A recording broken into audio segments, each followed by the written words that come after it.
You are listening to Season 2 of The Diary of a Wannabe Writer, the short and often daily podcast in which I chronicle my life and attempt to be a writer by writing daily. Sometimes.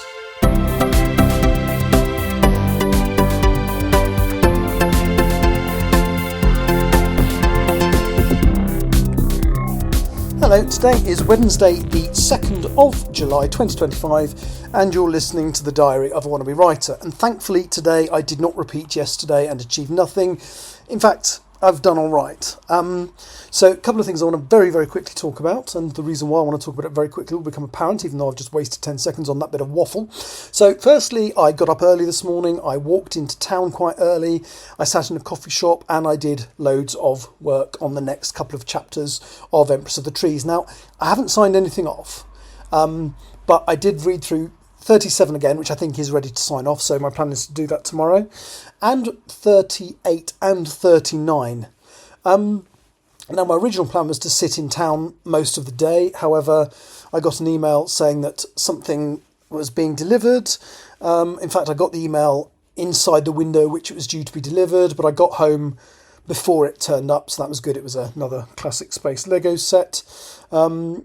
And although I don't think much of the company that delivered it, which is Every, I actually know the driver quite well because she's delivered stuff to me for years, and she's the only good Every driver that I've met because she communicates properly. Basically, when I see her name on my email saying she's delivering it, I think, oh, at least I know this one will actually definitely get here. And if I'm not in, it will be dealt with properly. She's very good. So anyway, it was also the writing club this evening, or the writing group at my local bookshop. So as well as I've now got 3 chapters that are pretty much ready to sign off. So that's my plan for tomorrow, is to sign off those 3 chapters, which should take me to the end of chapter 39. Well, I might not get them all signed off tomorrow, but I'll have a good go, which only leaves me 4 chapters left. The chapter of death and the 3 epilogue chapters. The other thing I did, you may have seen, or you may not have done, but I put a little thing on on social media generally recently, asking for people who might perhaps like to be beta readers for Empress of the Trees, and I suddenly realised there's absolutely no information there.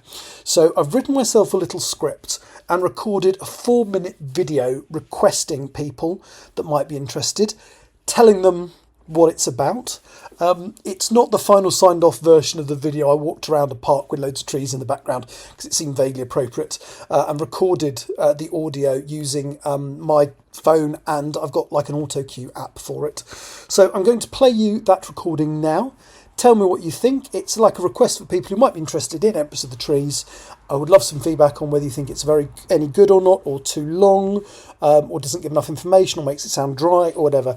Here is the video, and I'll go straight into... Sorry, here is the audio from that video, and I'll go straight into the closing credits once it's done. Thank you for listening. Hello there to anybody gracious enough to be watching this video. I would like to tell you about my new book, Empress of the Trees, which I've been writing since 2019. It is now ready for you to read, and I would very much like to tell you about it in the hope you might be interested in reading it. This is not the final version of the book. Feedback I gain from readers now will be used to shape the final version. Let me tell you about the story to see if it interests you. It is mainly set in the year 2019. One thing you may or may not know, and this bit's true by the way, is in the real world, trees talk to each other. They're not detailed conversations, but for example, trees of the same species will say they need help with nutrients if they're struggling to manufacture them. So the premise of the book is as follows. What if all of the trees on the planet are intelligent and are talking to each other? What if the conversation is going something like this? Humanity, we do not like what you are doing to the planet. You are polluting the atmosphere and poisoning the oceans. Stop now, or we will stop breathing for 2 years. We will survive, you will not. The trees have been working on this plan for approximately 300 years. They have influenced humans and have created a global organisation called Arbor Associates. It fronts as a charity, but its real reason for existence is to put infrastructure in place to make radical environmental demands on world governments simultaneously. My main character is a young lady at university called Veronica Keane, or Ronnie for short. She does not know that she will shortly be an ambassador for the trees, but she finds out during the course of the story. Ursula is the person that was put in place to ensure that Ronnie grew up capable of doing the things the trees need her to do. Two other main characters are Mackenzie Stewart, Ronnie's Scottish counterpart, and Ernest Carruthers, Ursula's counterpart as well. In the House of Lords, there is Lord Farnborough, working for the Department of Environment, Fisheries and Rural Affairs, otherwise known as DEFRA. Gordon Oakley works for Arbor Associates, and it is his role to educate Ronnie and Mackenzie on what is required of them. Marianne is a smart non-binary computer technician working for Oakley at the house where Ronnie and Mackenzie will be trained. Carl Tucker is the lead for a pressure group designed to champion free enterprise, and as such he is a vigorous opponent of any environmental policies any government tries to bring in.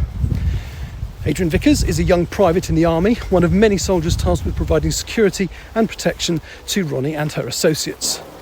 Of course, things do not go to plan. Demands are delivered, some are ignored, and the government struggles to justify this sudden, massive U-turn on environmental policies. Airlines will be shut down.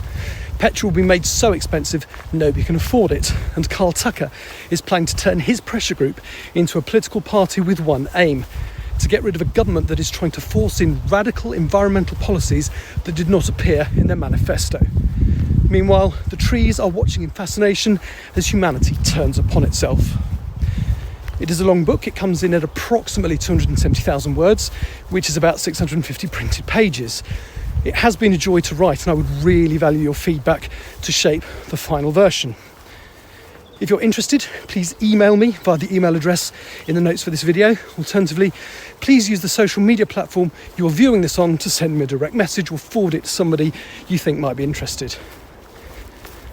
Thank you so much, and I look forward to shaping the final version of this book with your help. Thank you. You have been listening to The Diary of a Wannabe Writer.